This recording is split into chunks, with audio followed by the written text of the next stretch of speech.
Sa depression na yun, parang gusto ko na mamatay, alam mo yun, sir? Yung parang, sige na, uwi na ako ng ano, kahit bangkay na, whatever.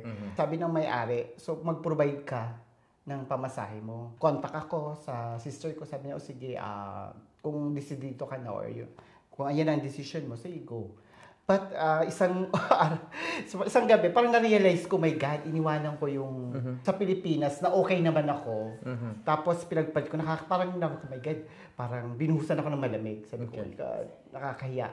In a sense na parang nahiya ako bumalik sa company. Pero actually, welcome naman ako doon. Kahit paano, siyempre tao lang tayo na nakakaramdam ng yung about sa discrimination. Normal lang po yun. But kung iaano mo yung sarili mo, hindi mo lalabanan yun. Walang mangyayari sa buhay natin, especially nasa abroad tayo. Lagi mong tatandaan ang pagiging mabuting tao. Okay. At ang tiwala na maibibigay sa iyo at ibibigay mo sa tao ay kailangan mo i-continue yun. Dahil isa sa malaking factor yun sa pagkatao mo at sa tatahaking mong landas. Kahit saan ka mapunta, wag na wag kang manloko. Galing. Hayaan mo ikaw ang lokohin. Okay lang na ikaw maloko minsan. Ikaw ang maloko, basta wag kang manloko. Galing. Dahil mas malaki ang balik Okay. sa'yo at sa kanila yon.